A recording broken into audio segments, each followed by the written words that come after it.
Hello दोस्तों, smart saving YouTube channel में आप सबको दिल से स्वागत करता हूँ। तो दोस्तों, चैनल को अगर पहली बार विजिट जरूर सब्सक्राइब कर लीजिएगा। साथ में टेलीग्राम चैनल है, उसको भी सब्सक्राइब कर लीजिएगा।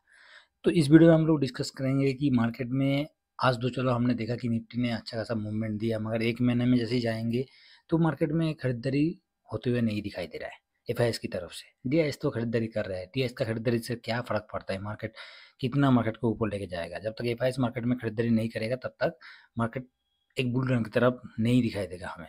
तो उसके ऊपर डिस्कस करेंगे, एफआईएस क्यों नहीं खरीदारी कर रहा है, एफआईएस का बफर्स क्यों नहीं आ रहा है, चाहे इंडेक्स फ्यूचर में कितना है।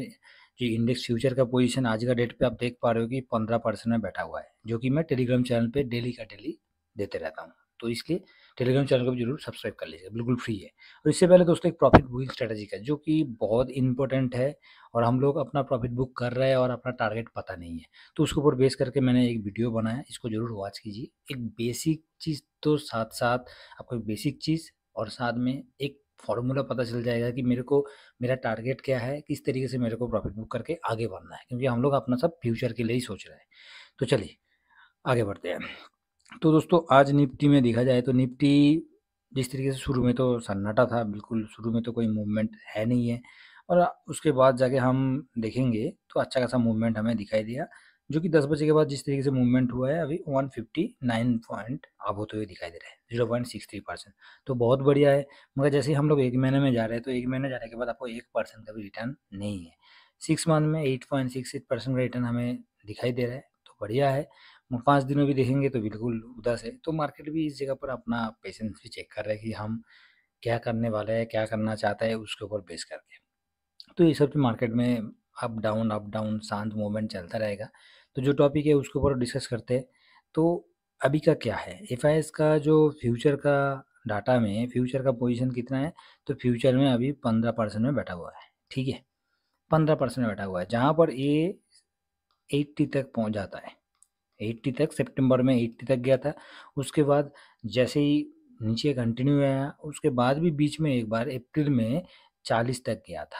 अप्रैल के बाद 40% तक एफआईएस ने अपना पोजीशन बढ़ाया था। उसके बाद जाके धीमे धीमे करके जैसे मार्केट ऊपर गया, उसके बाद खरीदारी बिल्कुल एफआईएस की तरफ से आया नहीं है, बिल्कुल सेलिंग की तरफ होते हुए दिखाई दे रहा है। तो क्यों एफआईएस क्यों वापस नहीं आ रहा है, क्यों वापसी क्यों नहीं हो रहा है? जबकि एफआईएस का मतलब क्या है, चाहे एफआईएस हो चाहे हम है, कोई भी है, हम अपना पैसा उसी जगह पर लाएंगे जहाँ पर आपको दिखाई देगा कि हाँ, इस जगह मैं पैसा लगाऊं तो मेरे को अच्छा खासा ग्रोथ दिखाई देगा। तो हम लोग थोड़ा सा फिर इसका एफआईएस का जो है डाटा की तरफ चलते हैं। मंथ वाइज एक डाटा को देखेंगे तो इससे अब क्लियर मिल जाएगा। और ये जो डाटा है कैश का है, कैश का डाटा है, जो कि डेली का पर्पस पे ऑलरेडी आता रहता है, सबको पता है, चाहे एनएससी का साइड में देखिए चाहे कहीं भी देखिए। तो ओवरऑल आप देख पा रहे हैं कि मंथ वाइज हम देखेंगे तो जुलाई में अभी तक कहाँ है, एक सेकेंड, हाँ। तो जुलाई में अभी तक आप देख पा रहे हो कि जुलाई में 35,000 करोड़ का डीआईएस ने तो खरीदारी किया है, और 26,000 करोड़ का आपको एफआईएस की तरफ से सेलिंग होते हुए दिखाई दे रहा है। तो जबकि डीआईएस इतना खरीदारी कर रहा है तो मार्केट क्यों नहीं ऊपर जा रहा है? तो मैंने टेलीग्राम पे यही बताया था कि डीआईएस क्या है, डीआईएस खरीदारी तो कर रहा है, मगर मार्केट को ऊपर लेके जाने के लिए एफआईएस का आना बहुत जरूरी है।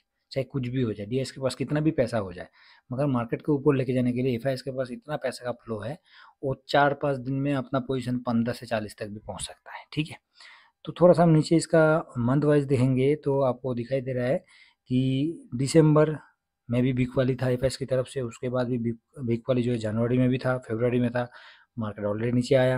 अप्रैल तक थोड़ा थोड़ा खरीदारी हुआ था। उसके बाद मई महीने में, जो कि मैंने अभी बोला, अप्रैल लास्ट में एफ ने अपना 15% से 40% तक गया था। उसके बाद फिर से अभी 15 पे आ गया, इससे पहले 80 तक था। ठीक है, तो 80 से 15 आया, उसके बाद 40 गया, उसके बाद 15। तो जब 40 आया था तो आपको कैश में भी खरीदारी होते हुए दिखाई दे रहा कि जो कि 11,773 करोड़ का।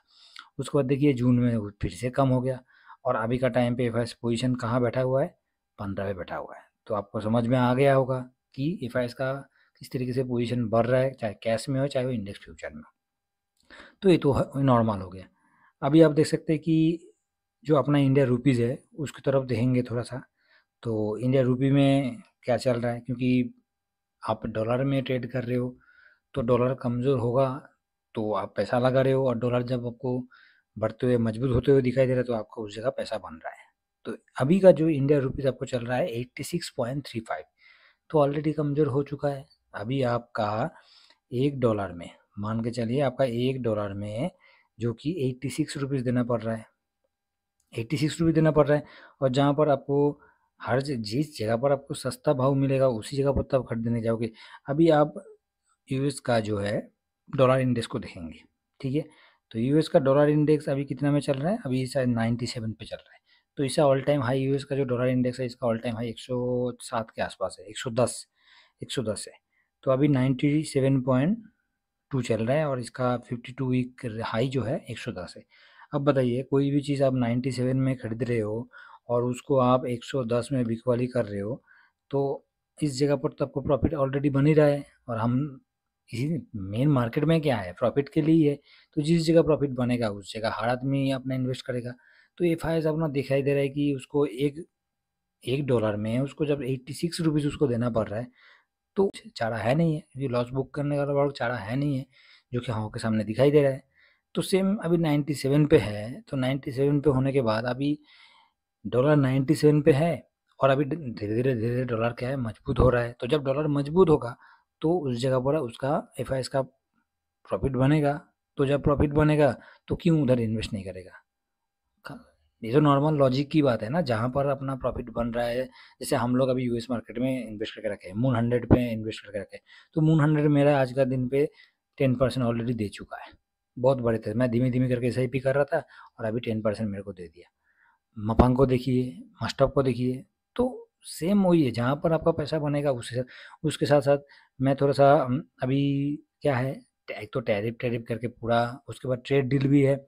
तो ट्रेड डील का क्या न्यूज़ है उसको भी एक बार हम देखिए। तो यूएस, हाँ, इंडिया यूएस ट्रेड डील अब दिखाई दे रहा है, इसका भी अगस्त में है, जो कि यूएस का टीम विजिट करेगा इंडिया में, वो भी अगस्त में है। तो ये एक बहुत बड़ा इवेंट है, तो उसके ऊपर भी बेस करके मार्केट अभी उसको रुका हुआ है।